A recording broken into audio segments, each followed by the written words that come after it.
Se você é fã de Invocação do Mal, com certeza já percebeu que ele é bem semelhante ao universo de filmes da Marvel. E sim, o universo de Invocação do Mal foi inspirado no MCU. No entanto, você sabe como isso aconteceu? Olá, eu sou o Shemos e hoje vou te mostrar como surgiu o universo de filmes de Invocação do Mal. Tudo começa durante a produção do primeiro Invocação. Nessa época, os filmes da Marvel estavam fazendo bastante sucesso. Era milhão atrás de milhão. Então Hollywood encheu os olhos com essa nova possibilidade de fazer dinheiro, que não é tão nova assim. A Universal já tentou usar essa ideia de universo compartilhado há muitos anos atrás, usando aqueles vilões clássicos do horror: o lobisomem, o Drácula, a múmia e o Frankenstein. E o primeiro e único filme desse universo foi aquele filme do Van Helsing, que com certeza todo mundo já assistiu quando criança. Apesar da nostalgia, ele é um filme bem ruim e devido ao seu fracasso financeiro, a Universal cancelou o seu universo compartilhado.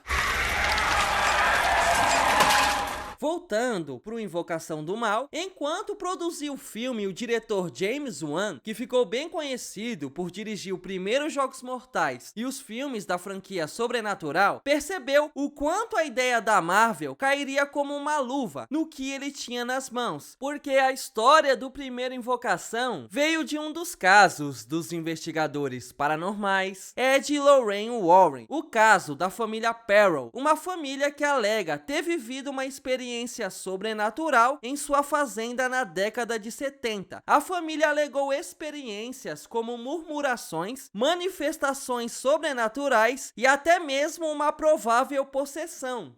A família Perron.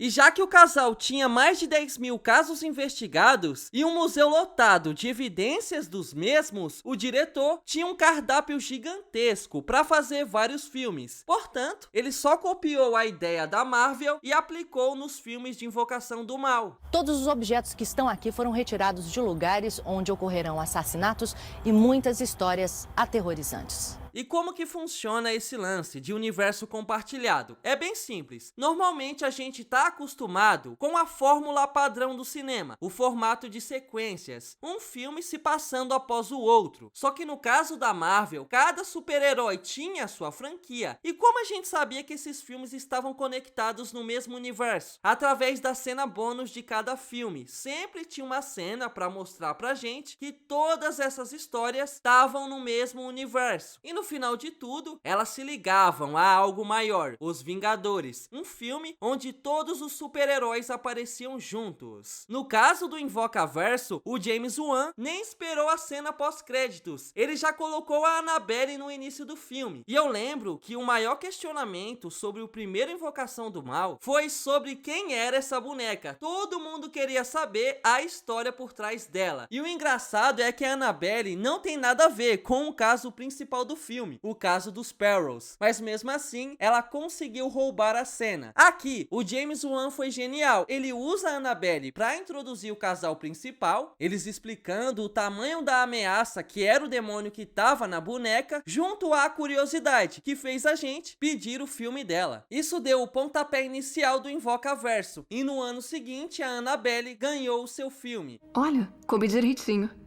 Vem com a mamãe, vem com a mamãe. Que segue mais um dos casos dos Warrens, o caso da boneca Raggedy Ann. E sim, não é só a boneca que é diferente. Nesse caso, uma estudante de medicina chamada Donna precisou da ajuda do casal porque a sua boneca, que foi um presente de sua mãe, começou a se manifestar diante dela e de sua colega de quarto. Elas disseram que a boneca estava olhando para elas e que às vezes a danada mudava de lugar. E um tal de Lou, que também frequentava o quarto das meninas, disse que foi atacado por essa boneca. O padre nos conta que a boneca de pano pertencia a uma estudante universitária e todos os dias, quando a moça voltava para casa, Ela estava num lugar diferente. Olha, particularmente eu não acredito nessas histórias porque tem várias acusações pesadíssimas contra os Warrens. Primeiro, que eles aumentavam os casos. Vou dar um exemplo. Eles chegavam em uma casa que não tinha nada demais. No máximo, alguém tinha visto uns vultos. Aí, pra deixar a história mais interessante, eles diziam que as portas da casa fechavam sozinhas, que as janelas se quebraram. Além disso, eles foram acusados de se aproveitar de pessoas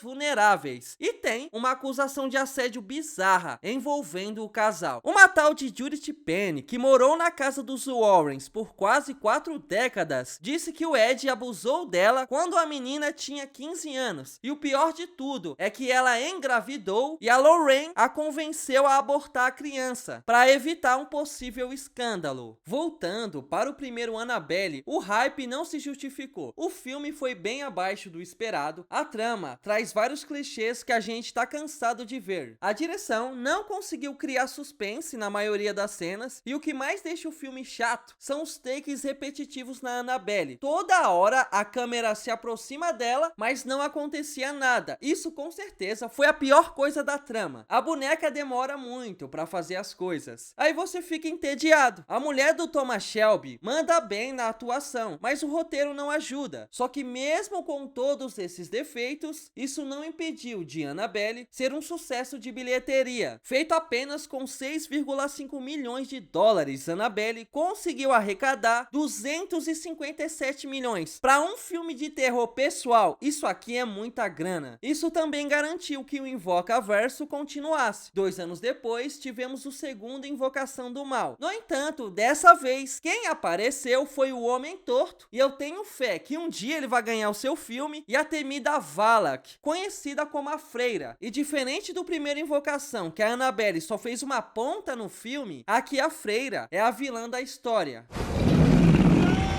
E de longe a criatura mais assustadora desse universo. Aí, novamente, 2 anos depois, ela ganhou o seu filme de origem. O demônio na sua tela é real.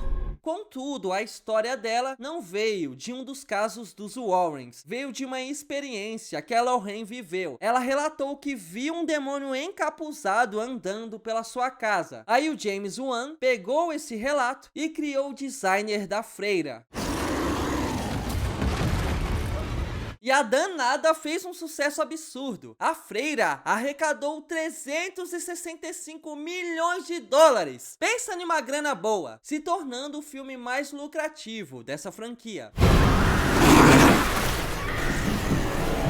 Como nos filmes da Marvel, cada um desses personagens tem a sua franquia, menos o Homem Torto, e todos esses filmes se passam no mesmo universo. Ah, e tem uma pegadinha envolvendo o filme da Chorona que muita gente cai. O diretor Michael Chaves simplesmente pegou o Padre Pérez do primeiro Annabelle e colocou no seu filme. E isso acabou criando uma grande confusão, porque os fãs de Invocação do Mal começaram a achar que esse filme da Chorona era conectado com o Invocaverso, mas não é. Eu sei que isso liga tudo, mas deixa eu explicar. O James Wan, que é um dos produtores de A Maldição da Chorona, um dia tava trocando ideia com o Michael Chaves. Aí o Michael disse que queria fazer uma referência aos filmes de Invocação do Mal, só que ele exagerou demais nessa referência. Ele pegou um dos personagens da franquia e colocou no filme dele. Vendo isso, não tinha como a gente pensar a mesma coisa, sem falar que o James Wan é um dos produtores do filme. Aí você olha o padre, olha o James Wan, e além disso, ele já dirigiu alguns filmes do Invocaverso. Ele dirigiu a Freira 2 e o Invocação do Mal 3. Só que a Maldição da Chorona era um projeto separado. Pronto, temos mais um filme do Invocaverso. E quando o filme foi para os cinemas, tinha muitos cinemas anunciando que ele era o próximo capítulo do universo de Invocação do Mal. Isso causou uma grande confusão com a New Line. Aí o diretor precisou vir se explicar e ele disse que só queria fazer uma referência e que seu filme não fazia parte do Invocaverso. Eu acho que ele foi muito do malandro nessa situação. Ele aproveitou o hype que a franquia tava tendo e já que o James Wan ia participar do seu filme, ele colocou o padre de propósito pra criar um hype na Maldição da Chorona. E você cair nesse mal entendido até hoje é inevitável. Se você for agora na internet e pesquisar qual é a ordem cronológica dos filmes de Invocação do Mal, em muitas listas futuristas, vai ter o filme da Maldição da Chorona, sendo que ele nem faz parte do universo. Mesmo a maioria dos filmes não sendo tão bons, é inegável que o Invocaverso é um grande sucesso. Para você ter noção, essa foi a primeira franquia do horror que arrecadou 2 bilhões de dólares. E além disso, tem um quarto filme de Invocação que chega esse ano. E se você tem dúvida de como funciona a ordem cronológica desse universo, deixa que eu explico. Primeiro vem o filme da Freira, que se passa em 1952, seguido pelo segundo Annabelle, que se passa em 1955. Aí vem a Freira 2, se passando em 56, o primeiro Annabelle em 67. Logo após, vem o primeiro Invocação do Mal, se passando em 1971. Na sequência, vem o Annabelle 3, se passando em 72, seguido pelos dois últimos filmes de Invocação do Mal. O 2 em 1977